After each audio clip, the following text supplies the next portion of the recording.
Jornal do Brasil. Você por dentro da notícia. Aconteceu. É notícia. É Jornal do Brasil. Sejam todos bem-vindos. Segunda-feira, dia 26 de fevereiro de 2018. Estamos chegando em mais uma edição do Jornal do Brasil. As manchetes dessa segunda-feira. Pessoa com deficiência pode pedir pela internet gratuidade em viagens. Brasileiros que moram no exterior devem comunicar ausência à Receita Federal até o dia 28. A ANEEL mantém bandeira tarifária verde para as contas de luz em março. Receita exigirá mais informações do contribuinte na declaração de 2019. Esses e outros destaques agora no Jornal do Brasil. Você está ouvindo Jornal do Brasil. A Receita Federal vai exigir mais informações sobre os bens dos contribuintes no próximo ano. Além disso, será preciso informar o CPF de dependentes de qualquer idade. Em novembro do ano passado, a Receita Federal publicou uma instrução normativa que trata do cadastro de pessoas físicas, CPF. Por essa norma, os contribuintes que desejarem incluir seus dependentes na declaração do Imposto de Renda de 2018 deverão fazer a inscrição do CPF, caso tenha a partir de 8 anos. Até então, a obrigatoriedade valia somente para dependentes com 12 ou mais. A partir de 2019, a obrigação é para qualquer idade. No caso dos bens, neste ano serão incluídos campos para as informações complementares, mas o preenchimento não será obrigatório. No próximo ano, será obrigatório prestar essas informações. O Supervisor Nacional do Imposto de Renda, auditor fiscal Joaquim Adir, orienta aos contribuintes a preencherem todos os campos na declaração a ser enviada neste ano para facilitar a importação dos dados em 2019. A terceira turma criminal do Tribunal de Justiça do Distrito Federal e Territórios decidiu por unanimidade negar 2 pedidos feitos pela defesa de Paulo Maluf para que o ex-deputado tenha concedido a prisão domiciliar. Os 2 habeas corpus impetrados pela defesa permitiam reverter decisão do juiz Bruno Macacari, responsável pela Vara de Execuções Penais do TJDFT, que em dezembro do ano passado negou um pedido de prisão domiciliar humanitária, feito com base no estado de saúde de Maluf, que tem 86 anos. Os desembargadores do TJDFT, contudo, mantiveram o entendimento de que, conforme atestado pelos peritos oficiais, o estado de saúde do paciente Maluf, apesar de portador de doença grave, se apresentava estável, diz o teor da decisão. Você está ouvindo Jornal do Brasil. O governo publicou no Diário Oficial da União decreto que torna sem efeito a nomeação da deputada Cristiane Brasil do PTB do Rio de Janeiro para o cargo de ministra do Trabalho. A nomeação da deputada havia sido publicada no Diário Oficial no dia 3 de janeiro, mas decisões judiciais a impediram de tomar posse. O nome de Cristiane Brasil foi escolhido para a pasta em reunião do presidente do PTB, Roberto Jefferson, pai da deputada, com o presidente Michel Temer, após uma disputa judicial em torno da posse de Cristiane.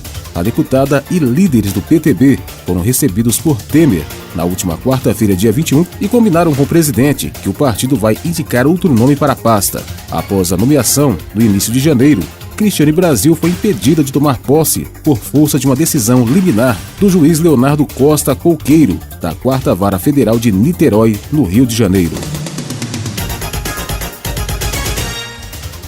A Agência Nacional de Energia Elétrica, ANEEL, informou que a bandeira tarifária de março continuará na cor verde, o que significa que não haverá cobrança extra nas contas de luz. Com isso, nos 3 primeiros meses do ano, não terá havido cobrança adicional nas contas de energia. Em janeiro, a bandeira já havia ficado na cor verde. Em fevereiro, a ANEEL decidiu manter a tarifa no mesmo patamar. A manutenção dela em março significa e a situação nos reservatórios das hidrelétricas continua a melhor devido à volta das chuvas. Nos últimos meses de 2017, por causa do baixo nível dos reservatórios das hidrelétricas, houve cobrança extra nas contas de luz via bandeira tarifária. Isso ocorre para arrecadar recursos necessários para cobrir custos extras com a produção de energia mais cara, gerada por termoelétricas. Você está ouvindo Jornal do Brasil. Brasileiros que moram fora por razões como estudo ou trabalho devem comunicar à Receita Federal até o próximo dia 28. É obrigatório apresentar a comunicação de saída temporária ou definitiva do país. O contribuinte que deixou o Brasil de forma permanente ou ficou ausente pelo menos 12 meses seguidos. A comunicação é necessária para a entrega da declaração de ajuste anual do imposto de renda à pessoa física. Caso a saída tenha sido definitiva, o prazo para enviar a receita começa na data em que o contribuinte deixou o país. No caso de saída temporária, a comunicação deve ser feita a partir do dia seguinte ao que se completou um ano de ausência, quando o contribuinte se torna não residente. O Ministério dos Transportes, Portos e Aviação lançou um portal exclusivo na internet para usuários do programa Passe Livre, que assegura às pessoas com deficiência e baixa renda o direito de gratuidade no transporte rodoviário interestadual. O cartão que dá acesso ao benefício, em vigor há 5 anos, só podia ser solicitado mediante o envio de formulário e documentação pelos Correios. Com a nova funcionalidade, que está adaptada aos princípios padrões de acessibilidade na rede, atuais beneficiários e pessoas que têm direito à inclusão no programa também terão a possibilidade de fazer a adesão e a renovação online. O andamento dos pedidos poderá ser acompanhado no site. O serviço de inscrição com envio de formulário pelos Correios será mantido. Atualmente, o Passe Livre beneficia 200 mil brasileiros, mas o potencial é de atender pelo menos 2,5 milhões de pessoas, segundo a estimativa do Cadastro de Benefícios de Proteção Continuada do Ministério da Previdência Social. Tem direito a solicitar gratuidade portadores de deficiência física, mental, auditiva, visual, múltipla, com ostomia ou doença renal crônica e cuja renda média da família seja no máximo um salário mínimo por pessoa. Você está ouvindo Jornal do Brasil. O boletim divulgado pela Secretaria Estadual de Saúde mostra que já foram registrados 246 casos autoctones de febre amarela no estado de São Paulo. Deste total, 93 resultaram na morte do paciente. No balanço anterior, haviam 202 casos e 76 óbitos. Metade das infecções ocorreram em Mairiporã e 17% em Atibaia, cidades ao norte da região metropolitana de São Paulo. A Secretaria reforça o chamado para vacinação nas 54 cidades consideradas prioritárias. No último dia 19, o governo estadual anunciou a prorrogação da campanha, com o objetivo de ampliar a imunização. A região com menor cobertura vacinal é a Baixada Santista, litoral de São Paulo, com 31,1%. Os municípios do ABC Paulista, na região metropolitana, e a capital alcançaram 54,3% do público-alvo. Desde o dia 25 de janeiro, 4,1 milhões de pessoas foram vacinadas. A meta é alcançar 9,2 milhões até o dia 2 de março. Após derramamento em um rio na cidade de Goiás, 10 mil litros de sangue bovino, a Prefeitura Municipal informou que vai cobrar da transportadora explicações a respeito do ocorrido. O caso ocorreu na sexta-feira, dia 23, quando o caminhão tombou a 5 quilômetros do município e todo o carregamento foi para o Rio Vermelho, que corta a cidade. O Corpo de Bombeiros de Goiás não soube informar para qual unidade de saúde o motorista do caminhão foi levado, mas informou que o estado dele, no momento do acidente, era grave. As imagens que circulam na internet mostram o rio totalmente vermelho por conta da quantidade de sangue. A mancha se desloca a uma velocidade de 1 km por hora. O sangue era transportado para fabricar ração. O Executivo Municipal garantiu que já coletou amostras para que a água seja analisada em laboratório. A empresa responsável pelo caminhão deve ser responsabilizada por danos ao meio ambiente. O Rio Vermelho é um importante afluente do Araguaia, e na cidade de Goiás, corre ao lado da casa onde viveu Cora Coralina, famosa poetisa, morta há mais de 30 anos. O município é um dos principais pontos turísticos do estado. Você está ouvindo Jornal do Brasil. Desde domingo, as ligações locais e interurbanas de telefone fixo para móvel ficaram mais baratas. A redução nas tarifas locais pode chegar a 12%. As chamadas interurbanas caem menos e deve reduzir em até 7%. A queda no preço das tarifas foi possível porque também foi reduzida a taxa paga pelas empresas de telefone fixo para usar a rede de outras empresas. A redução vale para as ligações feitas pelas concessionárias da Telefônica, da Oi, CTBC, Embratel e Sercontel. O preço médio das ligações locais de fixo para celular vai passar de 18 centavos para 12 centavos por minuto, sem os impostos. Para as ligações interurbanas, a queda do preço médio varia, caindo de 55 centavos para 39 centavos por minuto e de 62 centavos para 45 por minuto, dependendo dos locais de ligação e destino da chamada. O valor menor das tarifas deve beneficiar mais de 23 milhões de usuários, segundo o cálculo da Anatel, Agência Nacional de Telecomunicações.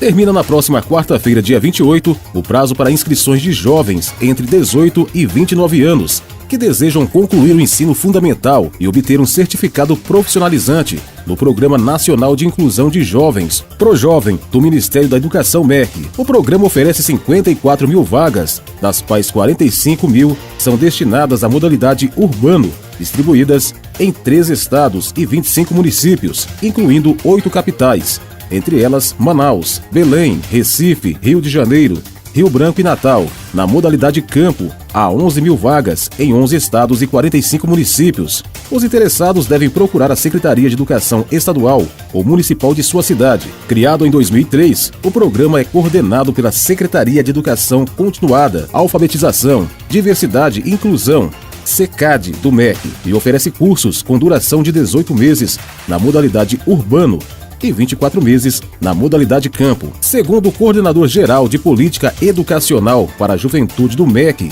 Bruno Alves de Jesus, o objetivo do curso é beneficiar jovens de 18 a 29 anos que saibam ler e escrever, mas ainda não concluíram o ensino fundamental. Agora, no Jornal do Brasil, placar esportivo. A vitória do Corinthians no sábado deu ao clube uma marca que não obtinha desde 1985. 4 vitórias seguidas em um derby, desde a sequência conquistada há quase 33 anos. O Timão fez no máximo a trinca. A história mudou na última tarde de sábado. Em 2017, o clube alvinegro venceu os 3 clássicos contra o maior rival.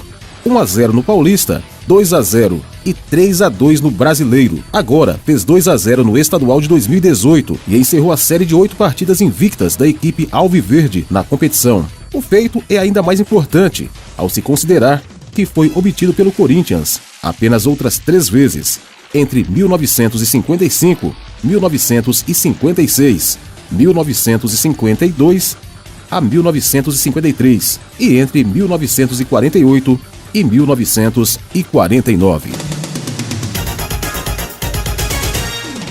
O baile foi tricolor na Arena do Pantanal, implacável diante das fragilidades adversárias. O Fluminense não teve piedade para golear os reservas do Flamengo pelo placar de 4-0 e comprovar que está de ânimo renovado para a Taça Rio. Marco Júnior marcou 2 vezes. Pedro e Gilberto garantiram o passeio do Flu. Opção recorrente de Paulo César Carpegiani, a equipe reserva do Flamengo saiu de campo sob dúvidas pela primeira vez. A defesa mostrou desentrosamento visível e falta de tempo de bola de alguns atletas, enquanto o setor ofensivo mostrou pouco poder de reação. Sem dificuldades, o Cruzeiro venceu mais uma partida pelo Mineiro e se mantém líder invicto. Em tarde inspirada, Rafael Sobis fez 2 gols. E Mancoejo fez seu segundo pela Raposa, aplicando 3-0. Com a vitória, o Celeste se mantém invicto e chega aos 22 pontos no campeonato. A próxima partida do Cruzeiro será contra o Racing pela Libertadores, às 21h30 na Argentina. O Paraná anunciou no sábado a contratação de Rogério Micali para o comando técnico do time. A coletiva de apresentação do treinador acontece hoje, segunda-feira, na Vila Capanema. A principal missão de Micali é ajustar a equipe para a segunda fase do Campeonato Paranaense e o Brasileiro da Série A. O clube estava sem treinador desde a demissão de Wagner Lopes, no meio de fevereiro, após um péssimo início de temporada, com 3 derrotas, 2 empates e 1 vitória. Não foi somente de críticas a arbitragem de Rafael Claus, que viveu o Palmeiras após a derrota por 2-0 para o Corinthians, no sábado, no estádio Itaquerão. Apesar de ter considerado a expulsão de Jailson crucial para os rumos do clássico, o técnico Roger Machado também buscou analisar a postura do time ao longo da partida e viu no primeiro gol sofrido um comportamento inadequado de seus jogadores, que permitiram ao rival tocar 28 passes até a conclusão de Rodriguinho. Do nosso time vi que até o momento do 0-0 e mesmo depois do gol, o jogo estava equilibrado. Foram jogos distintos depois da expulsão. Muda o contexto, muda a estratégia. Você precisa se defender com um jogador a menos, falou Roger Machado. Você ouviu Placar Esportivo. E o Jornal do Brasil dessa segunda-feira, 26 de fevereiro, fica por aqui. Para você, um forte abraço. Tenham todos uma excelente semana. Um bom dia. A gente se fala amanhã. Você ouviu Jornal do Brasil.